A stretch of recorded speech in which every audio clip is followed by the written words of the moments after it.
J.I. Packer was an evangelical Anglican theologian who ministered in both England and Canada. Time magazine named him one of the 25 most influential evangelicals in America. He was a prolific writer, earning the Jordan Lifetime Achievement Award from the Evangelical Christian Publishers Association, and his book Knowing God ranked 5th on Christianity Today's list of 50 most influential books shaping evangelicalism. Packer was the general editor of the English Standard Version Bible, the theological editor of the ESV Study Bible, and a senior editor of Christianity Today.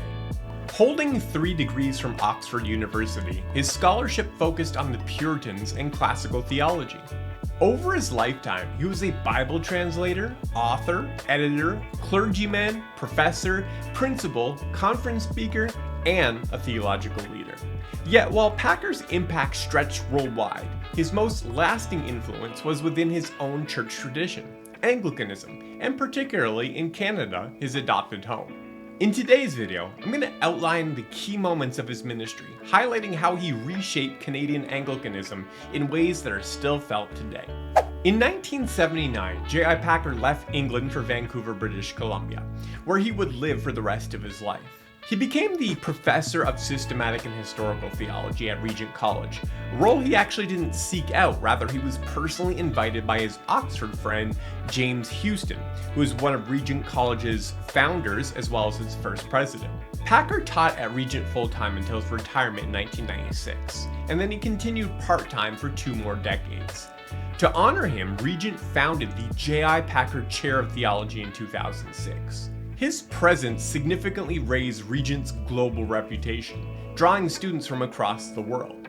When he arrived, Regent had 140 students. Then by 1985, the year of its accreditation, enrollment had tripled, and by 2015, it reached 800 students. Regent College was the home base of Packer's ministry and influence, from which he would train generations of Christians. He would do this year after year while simultaneously writing articles and books, as well as speaking all over North America and abroad. He had a particular influence on Anglican ministers in North America, being the director of the Anglican Studies program at Regent, which helped produce scores of deacons and priests. In June 1994, a conference in Montreal, Quebec launched the Essentials movement, an effort to renew theological orthodoxy within the Anglican Church of Canada. The key document produced at this event was called the Montreal Declaration, and it was primarily written by J.I. Packer. This declaration was framed by the famous Augustine quote, "In essentials, unity; in non-essentials, liberty; in all things, charity." It outlined 15 core doctrinal commitments, including the authority of Scripture, the Trinity, the nature of the Church's ministry, but also given cultural shifts, it also affirmed traditional Christian teaching on sexuality, declaring that marriage was between a man and a woman, and that same-sex unions, alongside adultery and fornication, were contrary to God's design. Packer not only wrote the declaration, but also provided a detailed commentary to help educate and equip Anglicans in Canada. This movement became a rallying point for Orthodox Anglicans as the Anglican Church of Canada increasingly moved in a liberal theological direction. By 2005, the movement rebranded as Anglican Essentials Canada, which then split into 2 distinct groups. The first was called the Anglican Communion Alliance, or ACA. This sought to reform the Anglican Church of Canada from within. The second was called the Anglican Network in Canada, or ANiC, which provided oversight for clergy and churches that were leaving the Anglican Church of Canada. Packer would ultimately align with ANiC, which became a founding diocese of the Anglican Church in North America, the ACNA, in 2009. This cemented Packer's role in a broader Anglican realignment. From the time that Packer moved to Vancouver in 1979, he served as an honorary assistant at St. John's Shaughnessy, which is now called St. John's Vancouver, one of Canada's largest Anglican congregations. For nearly 3 decades, St. John's remained within the Anglican Church of Canada, but tensions escalated as the denomination moved further into liberal theology. The breaking point came in 2002 when the Diocese of New Westminster approved same-sex blessings, prompting Packer as well as 80 others to walk out in protest. By 2008, St. John's voted overwhelmingly, 96%, to leave the Anglican Church of Canada and to join the newly formed Anglican network in Canada, ANiC. In response to this, his diocesan bishop revoked Packer's ministry credentials. However, this did not deter him. Almost immediately, another Anglican bishop relicensed him. Packer saw his departure not as leaving Anglicanism, but rather as realigning within the Anglican communion. At ANiC's first synod, he declared, "We do not abandon the communion, but realign within it." From that moment until his death, he remained a leading theological voice within ANiC and the broader province of the ACNA. He served the ACNA as theologian emeritus since its founding in 2009.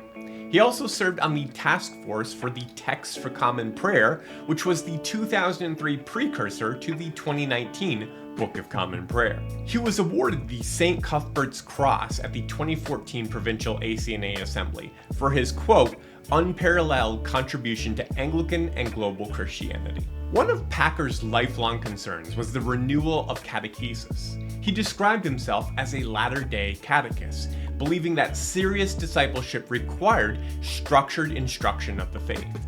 A catechist is one who teaches the Christian faith often by utilizing a catechism, which is a set of questions and answers that are designed to pass on the fundamental principles of the Christian religion. In 2014, the ACNA commissioned a new catechism, which would become To Be a Christian. Packer served as both a primary author and its theological editor. The Catechism aimed to provide a thorough grounding in Christian doctrine that were structured around three different pillars. The first was the Apostles' Creed, the Lord's Prayer, and the Ten Commandments. Unlike the brief 1662 Catechism that's in the Book of Common Prayer, which only had 25 questions, To Be a Christian is nearly 100 pages long with 368 questions, designed for both new believers and lifelong disciples. At ANiC's first synod in 2008, Packer had said a renewal of adult catechesis is long overdue, especially among Anglicans. My hope and prayer is that ANiC will pioneer this renewal. With the publication of To Be a Christian, that vision became a reality. J.I. Packer passed away on July 17, 2020, just shy of his 94th birthday. He had served the same Anglican parish in Vancouver for over 40 years and taught theology at Regent College for more than 35 years. Through the Essentials movement and ANiC, he played a key role in preserving orthodox Anglicanism in Canada. He also served Anglicans in Canada through less publicized ways, such as being the National Vice Chairman of the Prayer Book Society of Canada, and by serving as the advisor to the Anglican Theological School, Ryle Seminary in Ontario. His final major work, To Be a Christian, ensured that future generations of Anglicans would be trained in the faith. While Packer is rightly recognized as one of the most influential evangelicals in the world, Canadian Anglicans in particular owe him an incalculable debt. His steadfast commitment to biblical authority, historical orthodoxy, and catechesis shaped and will continue to shape Anglicanism in Canada for generations to come. If you'd like to learn more from J.I. Packer, I've got a link to his books in the video description. If you don't know where to start, I have 3 recommendations. The first is his best-selling classic, which is called Knowing God, which if you recall is ranked number 5 on the list of the top 50 books that shaped evangelicals. If you'd like to learn more about Anglicanism, you can pick up his book, The Heritage of Anglican Theology. And a final recommendation would be his Catechism, To Be a Christian. I've read through that catechism twice, and it's honestly my favorite catechism. Thanks so much for watching this video. Hopefully you found it helpful. If you wouldn't mind giving a like on your way out, it would really help the video's reach. Thanks so much.